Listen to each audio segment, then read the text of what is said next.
Hammamiz Ben 10 nomli personaj borligini va u qandaydir qobiliyatlar beruvchi soatsimon qurilmaga ega ekanligini bilamiz. Lekin u o'zi kim? Qanday qilib bunday soatga ega bo'lgan va aynan shu soat unga qanday kuchlarni bera oladi? Hammaga assalom. Bu Kinodata va bugungi video davomida Ben 10ning ilk boshlanishidan tortib to hozirgi kungacha taqdim etilgan barcha multfilm, film va multseriallarini ko'rib chiqamiz. Ben 10 franshizalari Cartoon Network kompaniyasi tomonidan 2005-yilda efirga uzatila boshlagan. Ammo shu 2005-yilga yetib kelguniga qadar bu olamning yaratilish tarixida bir muncha ajoyib voqealar sodir bo'lgan. Aslini olganda 1991-yilda asos solingan Cartoon Network kompaniyasi dastlab shunchaki yosh bolalar uchun ishlaydigan 24 soatlik kun-tun faqat multfilmlarni taqdim etadigan kanal sifatida ish faoliyatini boshlagan. Lekin o'sha paytlarda ular umuman o'zlarining shaxsiy multfilm yoki multseriallariga ega bo'lishmagan. Keyinchalik kompaniya egasi Ted Turner Cartoon Cartoons nomli ishchi guruhni yaratadi va ular o'zlarining bir necha ajoyib yoshlarbob multseriallarini ommaga taqdim qilishni boshlashadi. Biroq shunda ham ular faqat kichkina voqealar, oddiy hajviyalarni o'z ichiga oluvchi, asosan 3 yoshdan 7 yoshgacha bo'lgan davrdagi bolalar uchun animatsiyalar yarata olishgan xolos. Va 2000-yillarga kelib, kompaniya qandaydir biroz katta yoshdagi muxlislarni ham o'ziga jalb qiluvchi sarguzashtlar, koinotning sirlari va asosan kosmik janglarni o'z ichiga olgan fantastik janrdagi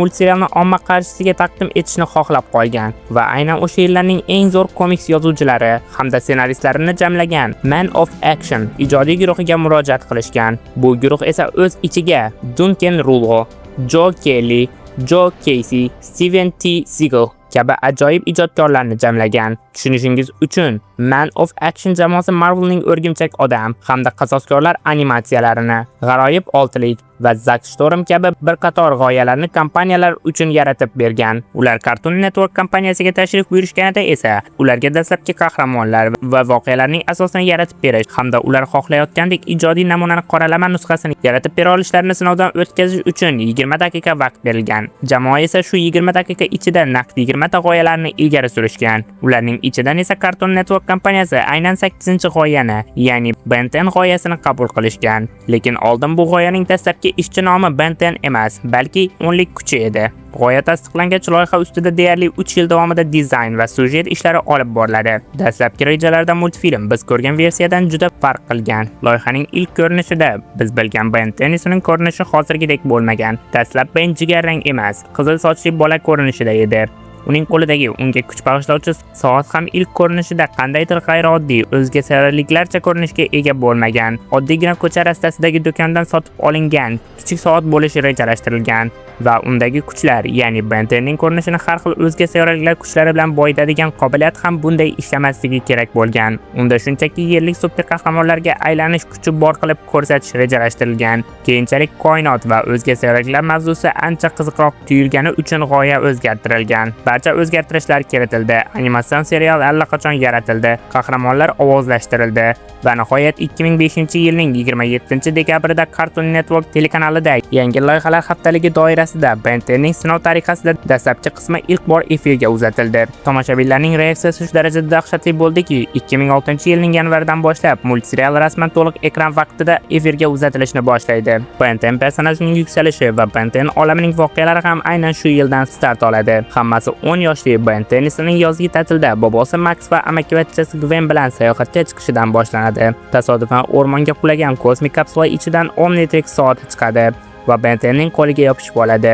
Ben 10 endi 10 xil super kuchli o'zga sayyoraliklarga aylana oladi. Ben 10 deb nom olishi ham aynan shundan kelib chiqqan. 4-faslgacha davom etgan bu serialda Ben 10 o'z kuchlaridan to'g'ri foydalanishni o'rganadi va yerga ko'z tikkan yovuz Vilgaxga qarshi ilk jiddiy janglarni olib boradi. Ha, aytgancha, Ben 10ning aynan shu voqealari, ya'ni qanday qilib kuchlariga ega bo'lganini hamda ularni qanday qilib boshqarishni o'rganganini hozirda Honplay ilovasida yuqori sifatda hamda reklamalarsiz tomosha qilishingiz mumkin. Ilovani esa App Store yoki Play Market orqali yuklab oling. 2007-yilga kelib esa Ben 10ning Omnitrix sirlari nomli to'liq metrajli multfilmi taqdim etiladi. Undagi voqealar kutilmaganda jang paytida Omnitrix tasodifan o'z-o'zini yo'q qilish rejimiga o'tib qolganligi haqida bo'ladi. Agar Ben 10 soatning yaratuvchi dahosi Ezmusni koinot qa'ridan topa olmasa, nafaqat soat, balkim butun borliq portlab ketishi mumkin edi.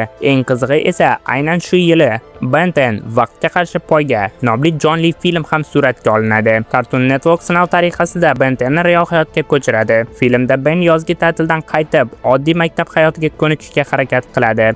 Keyinchalik 2008-yilda Ben 10 o'zga sayyoralik kuchlari nomli serial yaratiladi. Serial voqealarida oradan 5 yil o'tadi va franshizadagi eng katta burilish sodir bo'ladi. Ben 10 endi 15 yoshda.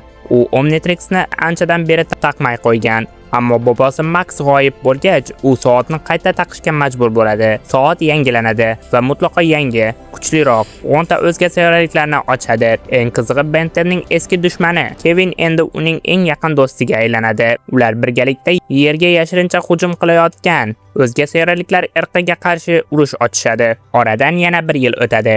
2009-yilda Ben 10 o'zga sayyoraliklar to'dasi nomli birinchi filmning davomi sifatida ikkinchi jonli ijrodagi real aktyorlar bilan film ishlab chiqariladi. Bu safar jamoa Yer sayyorasini ich-ichidan kemirayotgan odamlar miyasini boshqaruvchi begona nanochiplar va ularning qirolichasiga qarshi kurashishadi. 2010-yilda yana bir multserial taqdim etiladi. Ben 10ning hayoti tubdan o'zgaradi. Uning siri butun dunyoga oshkor bo'lib, u global yulduzga aylanadi. Endi uning qo'lida Omnitrix emas, balkim ancha qudratli qirol Ultimatrix bor edi. Bu qurilma o'zga sayyoraliklarning eng yuksalgan evolyutsiyasini qidirib, ularning quvvatini bir necha barobar oshiradigan cheksiz shakliga o'zgartira olardi. Va keyinchalik 2012-yilda Ben 10 Barcha o'zga sayyoraliklar kushandasi nomli to'liq metrajli 3D multfilm yaratiladi. Bu multfilm to'liq kompyuter grafikasi va CGI uslubida ishlangan maxsus multfilm bo'lib, biz unda yana 10 yoshli Benning davriga qaytamiz. Ta'tildan qaytgan Ben uy vazifalari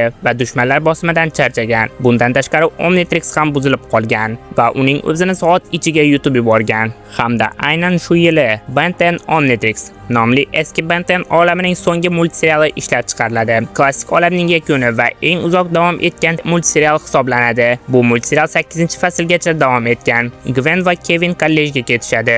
Ben esa yangi sherik, tajribali va qurollangan o'zga sayyoralik Rook Blanco bilan qoladi. Multfilm grafikasi butunlay o'zgaradi. Serialning eng zo'r jihati unda parallel ravishda 11 yoshli Ben va 16 yoshli Benning sarguzashtlari ko'rsatiladi. Yakunda esa Ben koinotni portlashdan yangitdan yaralishiga sababchi bo'ladi. Ammo Cartoon Network bunday daromadli franshizani shunchaki to'xtatib qo'ya olmasdi. 2016-yilga kelib, ular hammasini noldan boshlashga qaror qilishadi. 2016-yilda Ben 10 olami qayta yangitdan ishlab chiqarilishni boshlaydi.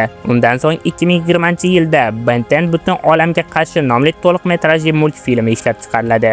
2021-yilda Ben 10 maxsus filmi ishlab chiqariladi. 2021-yil yarmiga kelib esa Ben 10 o'zga sayyoralik Extinction nomli yakuniy epik multfilm ishlab chiqariladi. Unda nafaqat hozirgi Ben, balkim boshqa multi olamlardagi Benlar jamlanadi va yagona dushmanga qarshi birlashib kurashadilar. Shu bilan hozircha Ben 10 olami to'xtab turibdi, lekin bu olam rostdan ham juda qiziqarli va super kuchlarga juda boy. Bu olam bilan hozircha tanish bo'lmaganlar uchun hozir boshlashning eng zo'r vaqti. Men bergan ro'yxat bo'yicha boshlashingiz mumkin. Ilk boshlanish serialini esa boya aytganimdek Huntplay ilovasidan topa olasiz. Sizlar bilan Kinodata kanali bo'ldi.